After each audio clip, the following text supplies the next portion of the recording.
राम राम दोस्तों सोनिया गांधी ने 21 जून को दी हिंदू अखबार में एक लेख लिखा था, अपना आर्टिकल अपने नाम से, जिसमें भारत सरकार की पॉलिसी का बहुत अपमानजनक भाषा में बुराई की थी।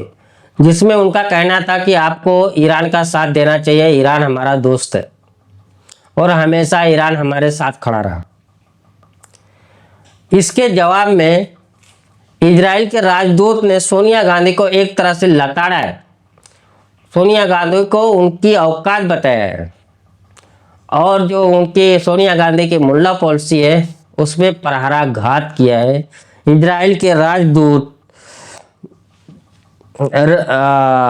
रेवेन अजहर ने, दिल्ली में राजदूत है रेवेन अजहर इजराइल के, उन्होंने सोनिया गांधी को कहा कि आप 7 अक्टूबर भूल गए हैं जब हमास ने इजराइल के ऊपर हमला किया था, तब तो आपने ऐसे कंडम नहीं किया था हमास का, और आज जो इजराइल कर रहा है अपना बदला चुका रहा है।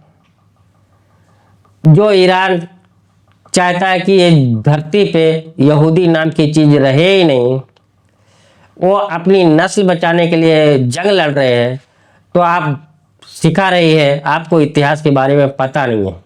ऐसा करके इजराइल के राजदूत ने सोनिया गांधी को एक तरह से उनके भाषा में उनको जवाब दिया है, जिससे पूरी कांग्रेस इकोसिस्टम तिलमिला गई है।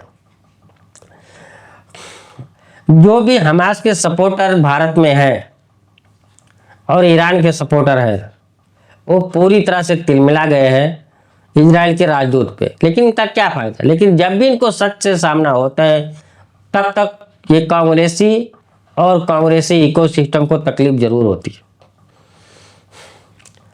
अब इजराइल जो है कांग्रेस को उसकी भाषा में उसके जगह दिखाने के लिए पूरी तरह से तत्पर नजर आती है। और दूसरी तरफ पाकिस्तान है कि जो बोल रहा है कि शायद अब हम ईरान के बाद हमारा नंबर आएगा। तो सोनिया गांधी का और कांग्रेस का, राहुल गांधी का ये चिंता करना जायज है, क्योंकि ईरान के बाद में अगर इजराइल ने पाकिस्तान को ठोकना शुरू किया तो जो पाकिस्तानी विचारधारा के लोग भारत में रहते हैं, एक तरह से उनको ठोकना समझ लेना, इजराइल ने उनको ठोका है। दोस्तों, ये जो कांग्रेसी है और जो इनके इकोसिस्टम है, इनको सही से सबक अगर कोई सिखाता है तो है इजराइल।